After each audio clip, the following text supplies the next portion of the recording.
శ్రీమాత్రే నమః. అమ్మతో ప్రయాణానికి స్వాగతం. అందరికీ అమ్మవారి ఆశీస్సులు ఉండాలని మనస్ఫూర్తిగా ఆ తల్లిని వేడుకుంటూ ఈరోజు మాఘమాసపు శనివారం శ్రీమన్నారాయణుడికి ఎంతో ప్రీతికరమైనటువంటి ఈ రోజున ఈ కథను భక్తి శ్రద్ధలతో ఆలకించండి. పూర్వం కన్యాకుబ్జ అని ఒక నగరం ఉండేది. ఆ నగరంలో అజామిలుడు అని ఒక బ్రాహ్మణుడు ఉండేవాడు. బ్రాహ్మణుడైనటువంటి ఆ అజామిలుడు ఒక దాసిని పెళ్లాడి కులధర్మాన్ని కాలదన్నుతాడు. అన్ని విధాలుగా అతను భ్రష్టుడవుతాడు.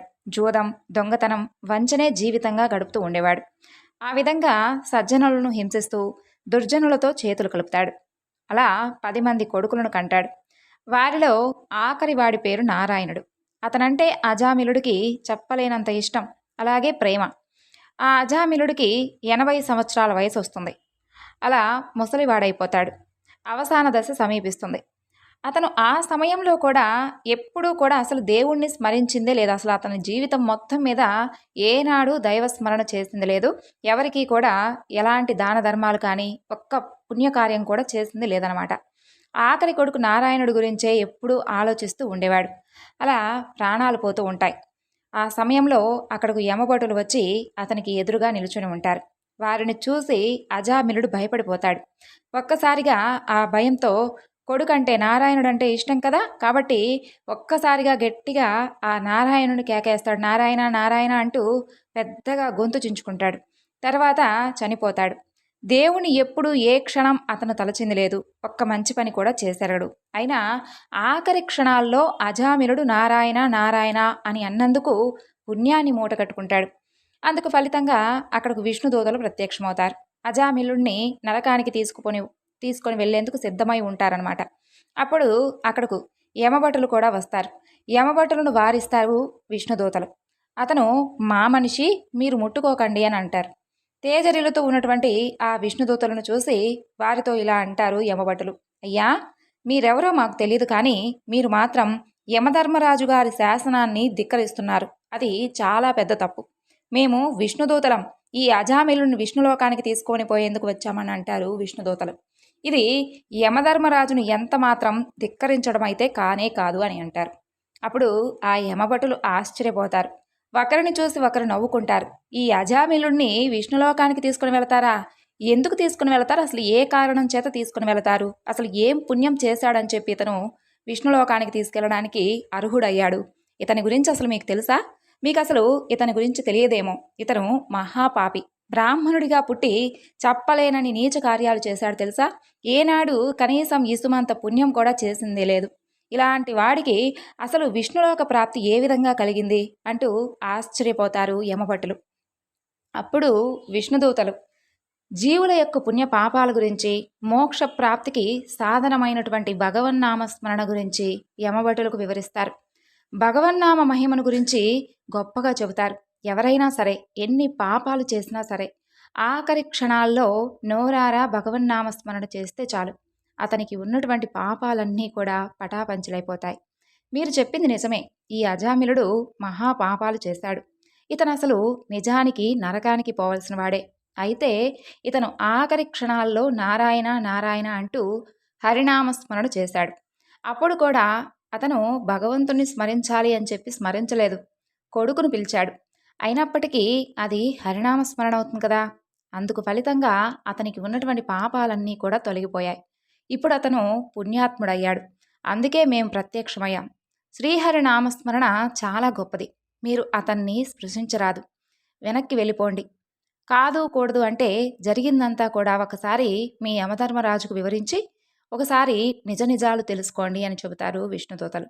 ఇక సరేనన్నట్లుగా చేసేది ఏమీ లేక యమదూతలు అక్కడి నుండి వెళ్ళిపోతారు.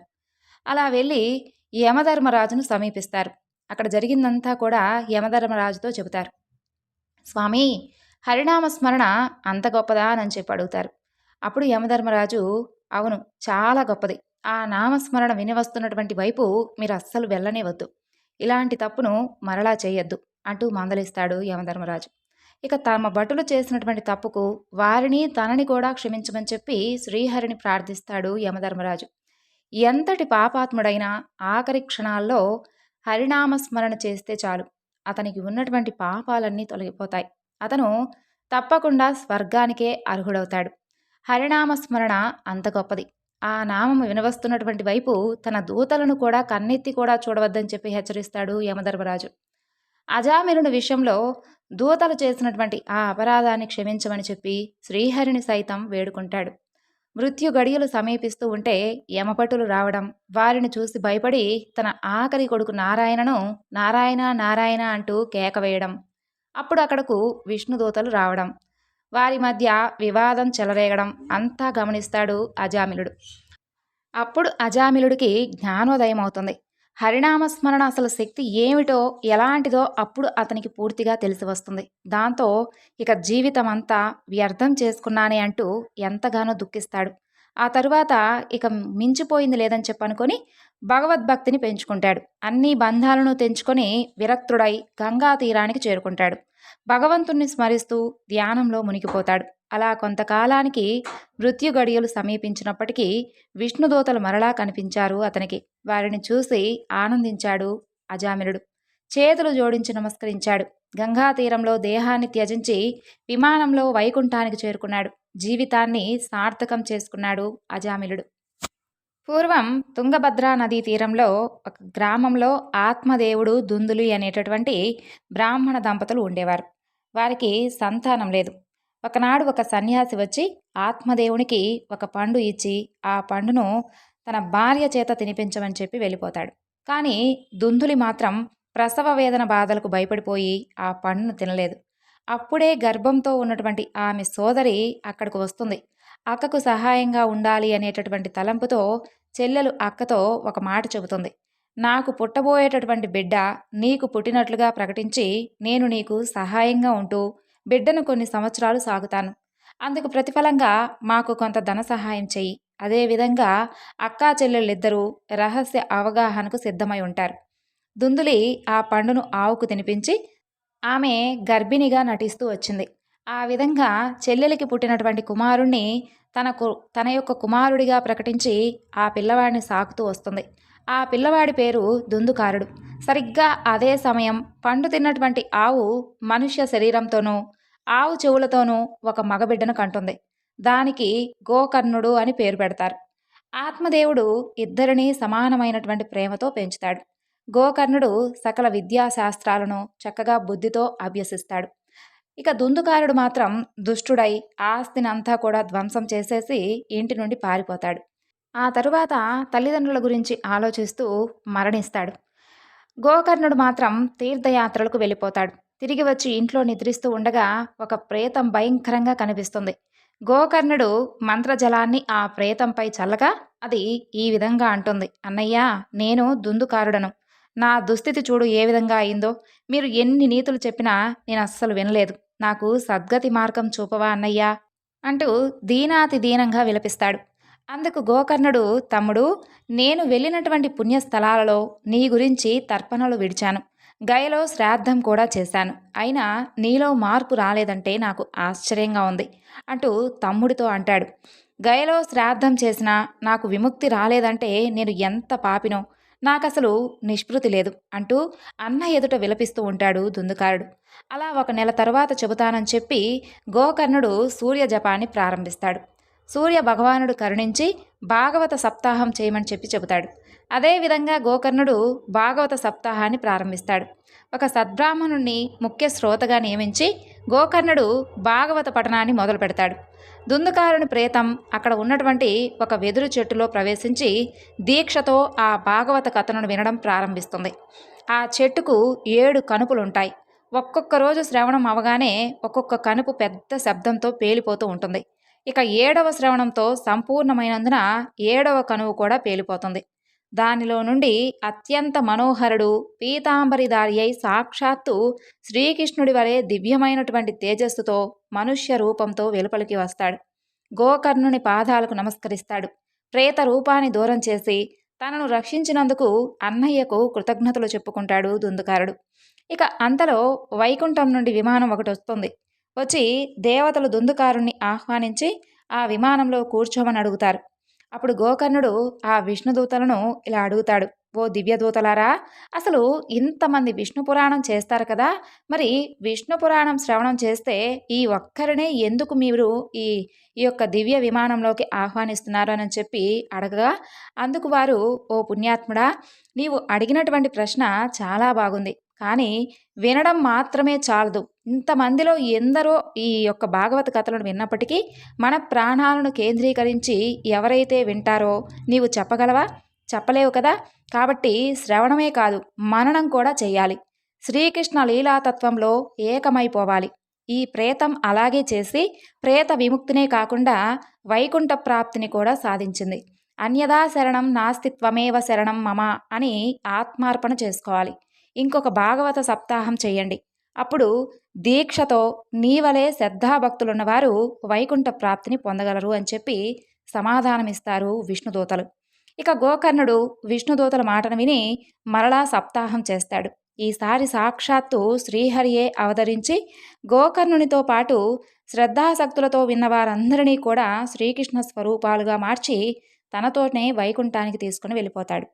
ఓసారి అపారమైనటువంటి కృపావత్సలుడైనటువంటి శ్రీమన్నారాయణుడు కలియుగంలో భాగవత సప్తాహం శ్రవణం చేసిన వారందరి హృదయాల్లోనూ నేనెప్పుడూ కూడా నివసించేటట్లుగా వరాన్ని ప్రసాదిస్తున్నాను అంటూ వరాన్ని ప్రసాదించాడు.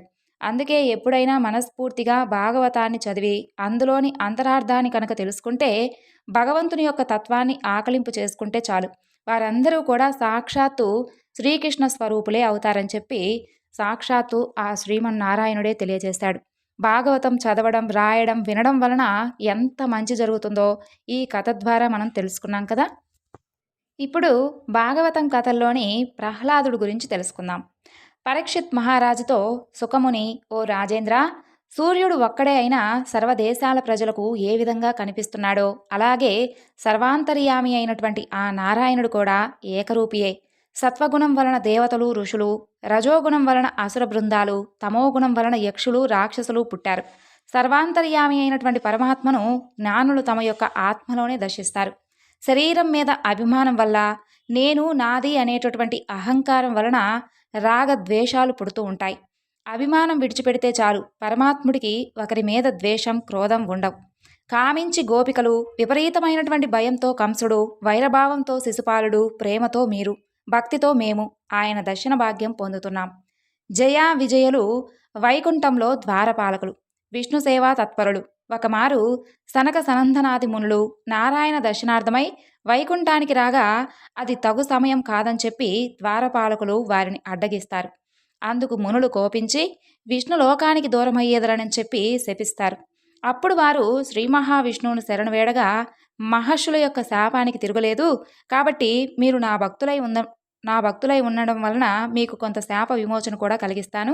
మీరు నా భక్తులుగా 7 జన్మలు కానీ, విరోధులుగా 3 జన్మలు కానీ భూలోకాన జన్మించి తర్వాత వైకుంఠానికి తిరిగి వస్తారని చెప్పి కాస్త వారిని ఉపశమనం కలిగించేలా చేస్తాడు.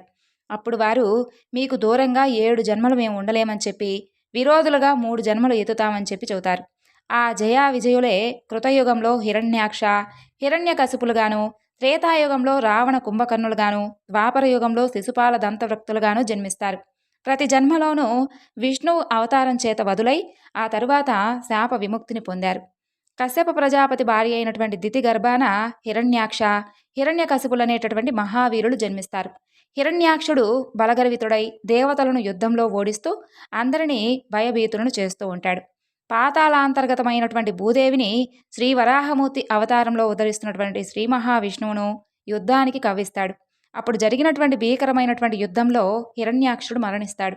సోదరుడు యొక్క మరణానికి చింతిస్తూనే హిరణ్యకశిపుడు తల్లిదండ్రులను, బంధువులను ఓదారుస్తాడు. ఆ తరువాత రాజ్యపాలనా భారాన్ని మంత్రులకు అప్పగించి తాను తపస్సుకు వెళ్ళిపోతాడు. మందరగిరి పర్వత ప్రాంతాలలో నిరాహారుడై ఒంటికాలి బొటనవేల మీద నిలిచి 100 దివ్యమైనటువంటి సంవత్సరాలు బ్రహ్మ కోసం ఘోరమైనటువంటి తపస్సును మొదలు పెడతాడు. అతని తపోమహిమకు సముద్రాలు సైతం కలిగాయి, కులగిరులు కంపించిపోతాయి, గ్రహ నక్షత్రాదులు, సూర్యచంద్రాదులు గతి తప్పి తిరుగుతాయి, లోకాలన్నీ కింద మీద పడుతూ ఉంటాయి. ఇక ప్రళయాల్ని తట్టుకోలేకపోతారు ఆ దేవతలందరూ. బ్రహ్మదేవుణ్ణి ఆశ్రయిస్తారు. హిరణ్యకశిపునిపై దయతలచమని చెప్పి ప్రార్థిస్తారు. అందుకు ఫలితంగా హిరణ్యకశిపునికి బ్రహ్మ ప్రత్యక్షమవుతాడు. వరాలు కోరుకోమని అడుగుతాడు. హిరణ్యకశిపుడు ఈ విధంగా కోరుకుంటాడు. భూతలాలలో దేని వలన కూడా నాకు మృత్యువు రాకూడదు. వెలుపల లోపల, పగలు రాత్రి, నేలలో నింగిలో నిప్పులో నీటిలో ఎక్కడా కూడా ఎలాంటి ఆయుధం చేత కూడా నాకు అసలు మృత్యు అనేది రాకూడదు. నరుల వలన, మృగాల వలన, ప్రాణరహితాలైన వాటి చేత గాని, ప్రాణ సహితాలైనటువంటి వాటి చేత గాని, దేవతలు, దానవులు, ఉరగల చేత గాని నాకు అసలు మరణమే లేనట్లుగా వరాన్ని ప్రసాదించండి. అప్రతిహత రాజ్యాధికారం, సకల లోకాలను జయించేటటువంటి శక్తిని, అనిమాది ఐశ్వర్యాలను నాకు ప్రసాదించండి అంటూ హిరణ్యకశిపుడు అడిగినవన్నీ కూడా చాలా దుర్లభాలు. అయినా బ్రహ్మదేవుడు ప్రసాదించాడు. తపస్సు చాలించమని చెప్పి అక్కడి నుండి వెళ్ళిపోయాడు. తనకిక తిరుగులేదని చెప్పి రెచ్చిపోయాడు హిరణ్యకశిపుడు. వరగర్వంతో హిరణ్యకశిపుడు ఇంకా విజృంభించాడు. దేవతలను జయించాడు. ఇంద్రసింహాసనాన్ని ఆక్రమించాడు. పంచభూతాలను నిర్బంధించాడు. తపస్సులను భంగపరిచాడు. సాధులను హింసించడం ప్రారంభించాడు. అలా దేవతలు విష్ణువుతో మొరపెట్టుకొని వారికి వచ్చినటువంటి సమస్య గురించి శ్రీ మహావిష్ణువుతో చెప్పుకుంటారు. స్వామివారు వారికి అభయమిస్తాడు. అలా కొంతకాలానికి హిరణ్యకశిపుని యొక్క భార్య లీలావతి ప్రసవిస్తుంది. ఆ శిశువుకు ప్రహ్లాదుడు అని చెప్పి నామకరణం చేస్తారు. తపస్సు ముగించి వచ్చినటువంటి హిరణ్యకశిపుడు తన భార్యను నారదముని ఆశ్రమం నుండి తీసుకుని వెళ్ళి సమస్త లోకాలను జయించి దేవతలను బానిసలుగా చేసుకుంటాడు. పుట్టుకతోనే ప్రహ్లాదుడు భగవద్భక్తుడవుతాడు. బ్రహ్మజ్ఞాని అవుతాడు. తండ్రికి విరుద్ధంగా ఎదిగాడు. నిరంతరం శ్రీహరిని స్మరిస్తూ ఉండేవాడు. అలా అతనికి 5 సంవత్సరాలు వస్తాయి. ప్రహ్లాదుణ్ణి పాఠశాలలో వేదలచి తన గురువు శుక్రాచార్యుని కుమారుడైనటువంటి చండామార్కుల వారిని పిలిపించి ప్రహ్లాదునికి పాఠాలు చెప్పమని చెబుతాడు. హిరణ్యకశిపుడు ఆ విధంగా ఆదేశించడం వలన సరేనంటూ ప్రహ్లాదుణ్ణి తన వెంట ఆశ్రమానికి తీసుకుని వెళ్ళాడు చండామార్కుడు. అక్కడ కొందరు రాక్షస బాలులతో పాటు ప్రహ్లాదునికి చదువు చెప్పడం మొదలుపెట్టాడు. ఆ చదువు ప్రహ్లాదునికి అసలు ససేమీర నచ్చలేదు. అదిక వ్యర్థమని చెప్పి తెలుసుకుంటాడు. పరతత్వాన్ని బోధించేది సరైనటువంటి చదువని, ఆ చదువు కేవలం హరినామస్మరణతోనే సాధ్యమవుతుందని చెప్పి ప్రహ్లాదుడు భావిస్తాడు. ఆ విధంగా అనుకొని రాత్రి పగలు హరినామస్మరణ చేయడం మొదలు పెడతాడు. ఆ హరినామస్మరణలో ఒక్కొక్కసారి నవ్వుతూ ఉండేవాడు. ఒక్కొక్కసారి ఏడుస్తూ ఉండేవాడు. భగవంతుని సాన్నిధ్యాన్ని ఆశిస్తూ చిత్ర విచిత్రంగా ప్రవర్తిస్తూ ఉండేవాడు. అతన్ని కొంతమంది తోటి పిల్లలు వెర్రివాడు అని అంటూ ఏకిలిగా నవ్వుకుంటూ ఉండేవారు. మరికొందరు పిచ్చివాడు అని చెప్పి అనుకుంటుండేవారు.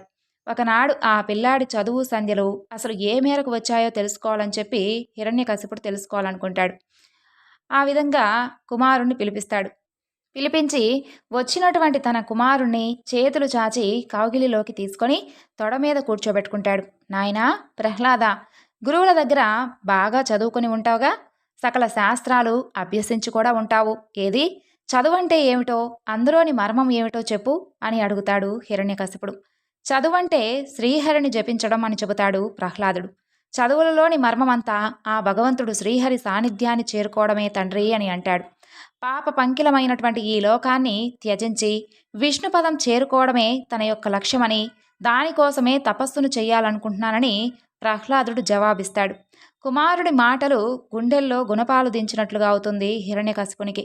తన విరోధి విష్ణుమూర్తిని గురించి ఎవరో చాటుగా ప్రహ్లాదుడికి అన్నీ నూరిపోస్తున్నారు అని చెప్పి భావిస్తాడు. అందుకే ప్రహ్లాదుని బుద్ధి పెడత్రోవ పట్టిందేమోననుకుంటాడు. వణికిపోతున్నటువంటి చండామార్కుడిని దగ్గరగా పిలిచి అతనికి ఈ విధంగా చెప్పాడు. పిల్లాడికి సరైనటువంటి చదువులు చెప్పండి. శిక్షించినా పర్వాలేదు, చక్కని చదువు తలకెక్కాలి అని అంటాడు.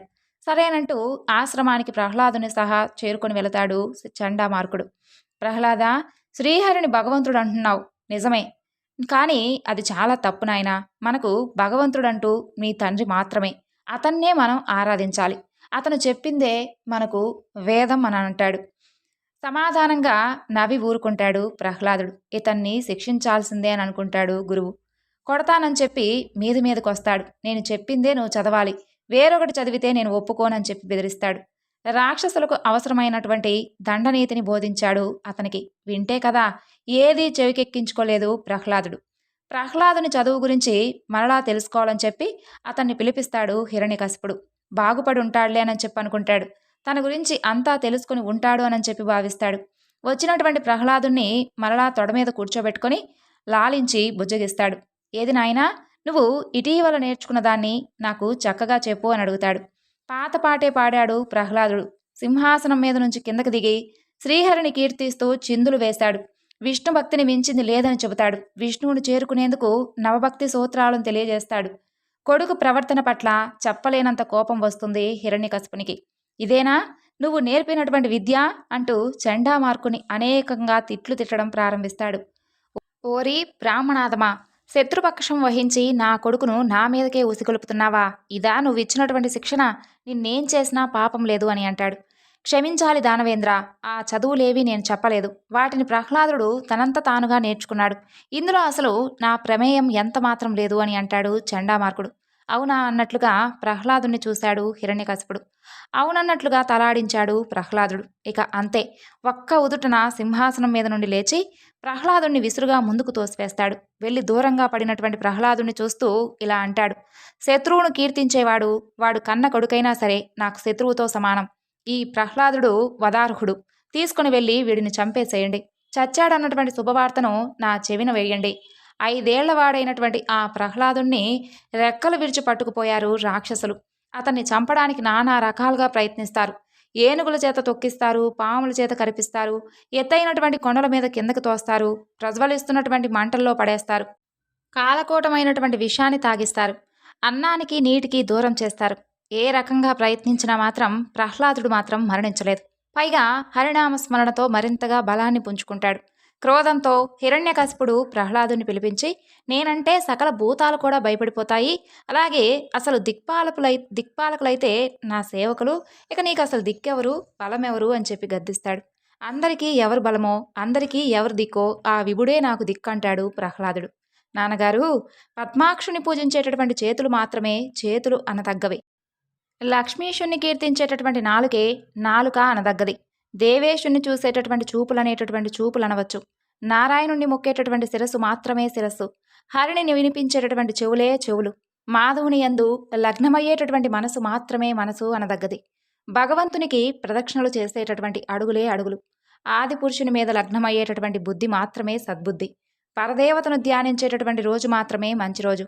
చక్రపాణిని తెలియజెప్పేది మాత్రమే అసలైనటువంటి విద్య. విశ్వాంభరుని వివరించేవాడే సద్గురువు. వైకుంఠుని దగ్గరకు పొమ్మనేవాడే మంచి తండ్రి. అవును, లోకైక రక్షాకురుడైనటువంటి ఆ విష్ణుమూర్తికి అంకితం కానటువంటి దేనికి సార్థకతే లేదు.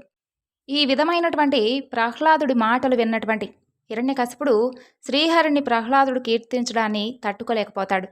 శత్రువుని కీర్తించేవాడు కన్న కొడుకైనా శిక్షార్హుడే అని అంటాడు. ప్రహ్లాదుని సంహరించమని చెప్పి ఆజ్ఞాపిస్తాడు. రాజాజ్ఞను పాలిస్తూ ప్రహ్లాదుని సంహరించేందుకు నానా రకాలుగా ప్రయత్నించి అలసిపోతారు రాక్షసులు. ఇక ప్రహ్లాదుడు మాత్రం అస్సలు మరణించనే లేదు. ఆ విషయాన్ని రాజుకు చెప్పి తమ యొక్క ఆసక్తతను వ్యక్తం చేస్తారు రాక్షసులు. క్షమించమన్నట్లుగా చేతులు జోడించి నమస్కరిస్తారు. ఆశ్చర్యం! 5 ఏళ్లవాడు చావును ఎదిరిస్తున్నాడా? వాడిని చూసి చావు భయపడుతుందా? వాడి దరి చేరడం లేదా? అసలు నమ్మశక్యంగా లేదే. ఏదో ఉంది.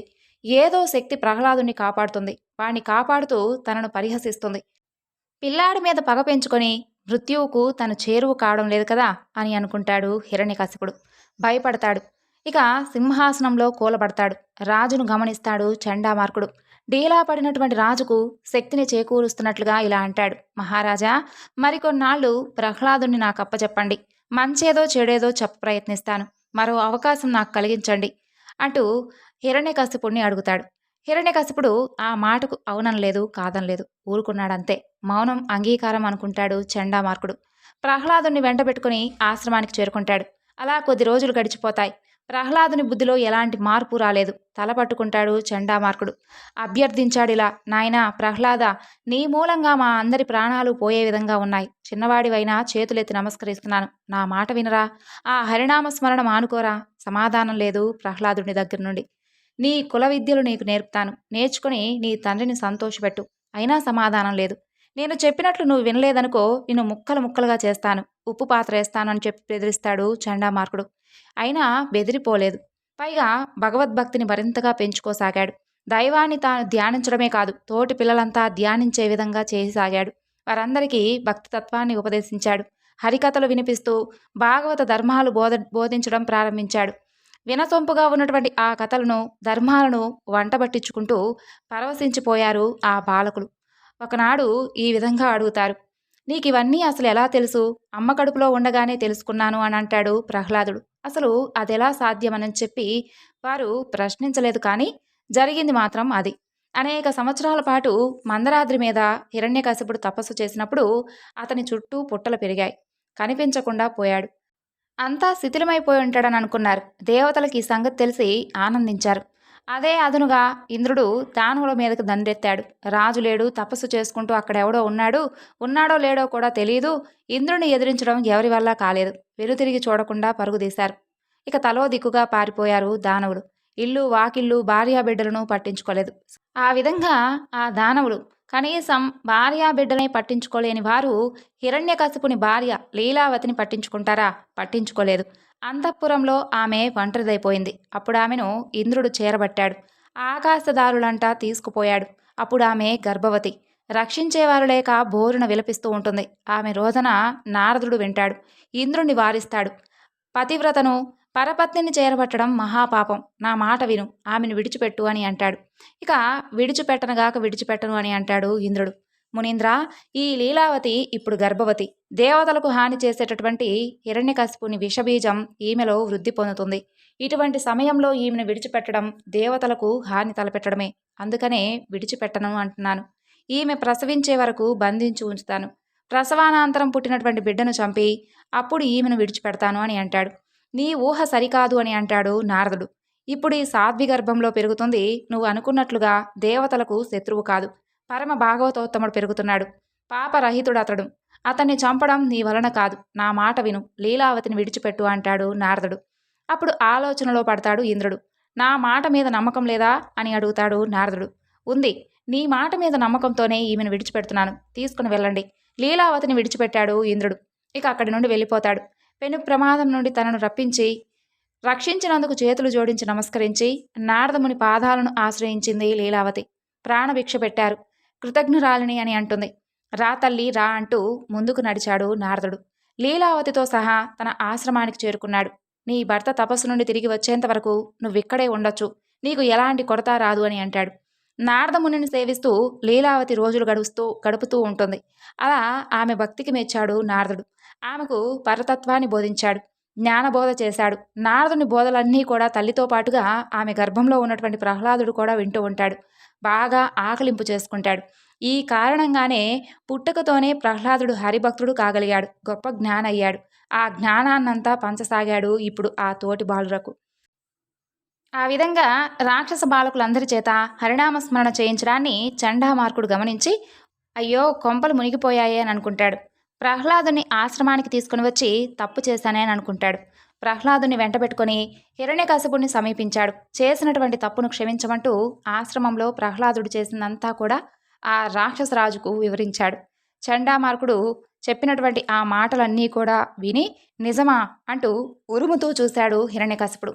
నిజమేనన్నట్లుగా నవ్వాడు ప్రహ్లాదుడు. ఆ నవ్వు భరించలేకపోయాడు హిరణ్యకశిపుడు. ఆగ్రహంతో ప్రహ్లాదుణ్ణి జుట్టు పట్టుకుంటాడు. కులనాశక, నన్ను కాదని నా శత్రువును స్మరిస్తున్నటువంటి నిన్ను ఇదిగో ఈ క్షణమే నిన్ను నరకానికి పంపిస్తాను. ఎవడు అడ్డొస్తాడో చూస్తాను. అయినా ఎవరి వెన్నుదన్ను చూసుకొనిరా నీకింత పొగరు అని అడుగుతాడు. ఆ శ్రీమన్నారాయణుని చూసుకొని అని అంటాడు ప్రహ్లాదుడు. ప్రహ్లాద అంటూ గట్టిగా అరిచాడు హిరణ్యకశిపుడు. ప్రహ్లాదుణ్ణి విసురుగా ముందుకు తోసివేశాడు. ఆ విసురుబాటుకి ఇంకొకరైతే వెళ్ళి నక్షత్ర మండలంలో పడేవారు. కానీ ప్రహ్లాదుడు పడలేదు. నిలదొక్కున్నాడు. ఇలా అంటాడు, తండ్రి, నా మీద కోపగించుకోవద్దు. చెప్పింది వినండి. నీకు నాకు సమస్త భూతకోటికి ఆ నారాయణుడే వెన్నుదన్ను. సకల లోకాలకు అతనే బలం బలగం. ఈ చరాచర లోకాలన్నీ అతని సృజనే. సృష్టి స్థితి లయకారకుడు అతనే. అతన్ని కాదనుకొని అతనితో శత్రుత్వం పెంచుకోవడం అవివేకం. నా మాట వినండి తండ్రి. నీలోని అసురగుణాన్ని వదిలిపెట్టి ఆ పరాత్పరుణ్ణి ఆశ్రయించు. మనకంతా శుభమే జరుగుతుంది. తన ముందు శత్రువును పొగట్టమే కాకుండా తనకే హితబోధ చేస్తున్నటువంటి ప్రహ్లాదునిపై అంతెత్తున లేచాడు హిరణ్యకశిపుడు. శుభమా? శత్రువును తలుచుకోవడం శుభమా? నా బల పరాక్రమాలు తెలియక నోటికొచ్చినట్లుగా మాట్లాడుతున్నావు. గురువులు నేర్పిన విద్య కాదని ఏదేదో నేర్చుకుని హరి హరి అంటావేంట్రా? ఆ శ్రీహరిని తలవడం మానవా అని అంటాడు. తండ్రి, తీయమావి చిగురులు తినేటటువంటి కోకిల కొండమావి చెట్లను ఆశ్రయిస్తుందా? దట్టమైన పాల సముద్ర అలలపై ఉయ్యాలు ఊగేటటువంటి రాజహంస మామూలు జలాశయాలకు వెళుతుందా? దట్టమైనటువంటి కలువపూల పుప్పొడి మాత్రమే తినేటటువంటి తుమ్మెద ఉమ్మెత్త పూలపైన వాలుతుందా? మీరు నాకెన్ని చెప్పినా వ్యర్థమే. నా మనసు నిత్యం శ్రీహరి పాదపద్మాల యందే లగ్నమై ఉంటుంది అని అంటాడు. అది విన్నటువంటి హిరణ్యకశిపుడు క్రోధంతో రగిలిపోతూ, నా శత్రువైనటువంటి శ్రీహరిని పొగిడి, కోరి నువ్వు మృత్యువుని కౌగిలించుకుంటున్నావు. ఎక్కడ్రా?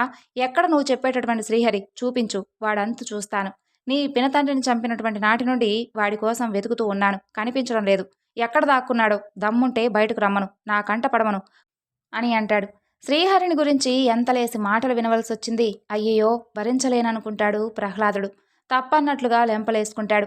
పరాత్పరుడా, పరాత్పరుడు నాకంటే గొప్పవాడు, శ్రేష్ఠుడు ఇంకెవరున్నారు? నేనే భగవంతుణ్ణి, నన్ను కాదనకు. నీకు పుట్టగతులుండవు అని అంటాడు హిరణ్యకశిపుడు. కోపాన్ని తమాయించుకునేందుకు దీర్ఘంగా నిట్టూరుస్తాడు. తర్వాత తెలివిగా అడుగుతాడు, నా రక్తం పంచుకొని పుట్టినందుకు చిన్న సహాయం చేయనాయనా. ఆ శ్రీహరి ఎక్కడున్నాడో చెప్పు. శ్రీహరి ఎక్కడున్నాడంటే ఏం చెప్పను తండ్రి, అతను సర్వాంతర్యామి. ఇక్కడే అక్కడనే కాదు, ఎక్కడ పడితే అక్కడ ఉంటాడు. ఏ పేరుతో పిలిచినా పలుకుతాడంటాడు ప్రహ్లాదుడు. అవునా? అయితే ఈ సమామండపంలో, ఈ స్తంభంలో ఉంటాడా? ఉన్నాడా? కోపంగా కసిగా అడుగుతాడు. ఉంటాడు తండ్రి, అనుమానమే లేదు. ఆ మాట చాలనుకుంటాడు హిరణ్యకశిపుడు. సింహాసనానికి ఆనించి ఉన్నటువంటి గదను అందుకుంటాడు. ఏది? చూపించు అని అంటాడు. గదతో స్తంభాన్ని గట్టిగా మోదుతాడు. స్తంభాన్ని గద తాకినటువంటి మరుక్షణమే భీషణమైనటువంటి ఘోష పుట్టుతుంది. బ్రహ్మాండం బద్దలవుతున్నట్లుగా శబ్దమవుతుంది. ఆ శబ్దానికి భూతకోటి సమస్తం అదిరిపడుతుంది. ప్రళయం వచ్చినట్లుగా బెదిరిపోతుంది. వినవస్తున్నటువంటి ఆ ఘోరనాదాన్ని భరించలేకపోతున్నట్లుగా చేతిలో ఉన్నటువంటి గదను విడిచిపెట్టి హిరణ్యకశిపుడు చెవులు మూసుకుంటాడు. కళ్ళు కూడా మూసుకుంటాడు. మూసుకుపోయినటువంటి కళ్ళను కూడా తెరిపించే అంతటి కాంతి ముఖాన పడడంతో కళ్ళు తెరిచి చూస్తాడు హిరణ్యకశిపుడు. స్తంభాన్ని చీల్చుకొని శ్రీహరి నరసింహ రూపంలో బయటకు వస్తాడు.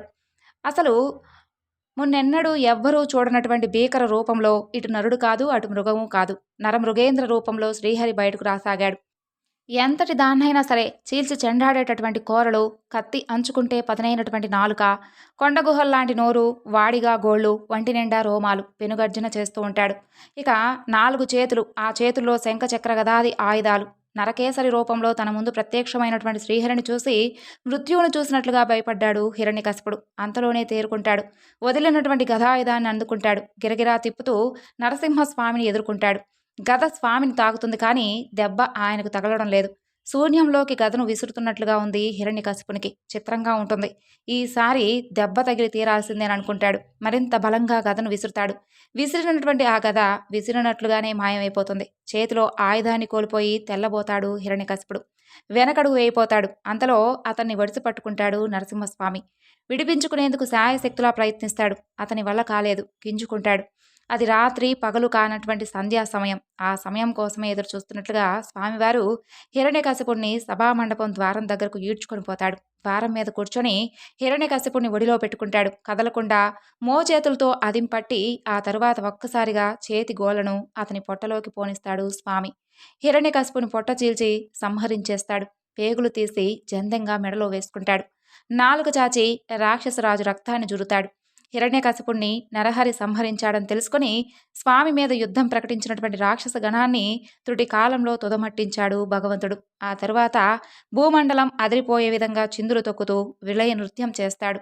ఆ నృత్యానికి భువన బాండలాలన్నీ కూడా దద్దరిల్లిపోతాయి. సముద్రాలు అల్లకల్లోలమవుతాయి. దిగ్గజాలు వణికిపోతాయి. ఆ విధంగా దిక్పాలకులు, ఋషులు, సిద్ధ విద్యాధరులు, బ్రహ్మ మహేశ్వరుడంతా అక్కడికి వస్తారు. అయితే ఏ ఒక్కరూ కూడా మహోగ్ర రూపంలో తేజరిల్లుతున్నటువంటి ఆ స్వామి చెంతకు చేరుకోలేకపోతారు. ఆయన్ను శాంతింపచేసేందుకు అనేక విధాల స్తోత్రాలు చేస్తారు. అనంతకోటి నామాలతో, వేద మంత్రాలతో శ్రీహరిని స్తుతిస్తారు. అయినా స్వామివారు శాంతించలేదు. ఇక లక్ష్మీదేవిని ఆశ్రయించారంతా. తల్లి, నీ నాథుణ్ణి నువ్వే శాంతింపచేయాలి, అది నీకు మాత్రమే సాధ్యమని అంటారు. స్వామిని దర్శించి లక్ష్మీదేవి కూడా అవాక్కవుతుంది. భర్త ఉగ్రరూపాన్ని ఆమె ఎన్నడూ చూడలేదు. భయపడి దాక్కుంటుంది. బ్రహ్మ కలగజేసుకుంటాడు. చేతులు జోడించి నమస్కరించి నిల్చున్నటువంటి ప్రహ్లాదుని చేరదీస్తాడు. ప్రహ్లాదా, నీ తండ్రిని సంహరించడం కోసం ఇంతటి ఉగ్రరూపాన్ని ధరించినటువంటి శ్రీహరిని నువ్వే శాంతింపచేయాలి. ఇందుకు నువ్వే సమర్థుడవు. తన ఉగ్రరూపాన్ని శ్రీహరి ఉపసంహరించే విధంగా చేసేటటువంటి బాధ్యత నీదే అని అంటాడు. బ్రహ్మ, ఇంద్రాది దేవతలు కూడా ప్రహ్లాదుని వేడుకుంటారు. ఇక దైవాన్ని చూసి భయపడటం అవివేకం అనుకుంటాడు ప్రహ్లాదుడు. వెళ్ళి నరసింహస్వామి ముందు చేతులు జోడించి నిల్చుంటాడు. అనేక రకాలుగా కీర్తించాడు ఆయన్ను. హరికథలను గానం చేస్తాడు. ప్రహ్లాదుని కీర్తనలకు, గానానికి పరమాత్ముడు శాంతిస్తాడు. ఉగ్రరూపాన్ని పరిత్యజించి ప్రసన్నుడవుతాడు. ప్రహ్లాదా, నీ భక్తికి మెచ్చాను, వరాన్ని కోరుకో, ఇస్తాను అని అంటాడు.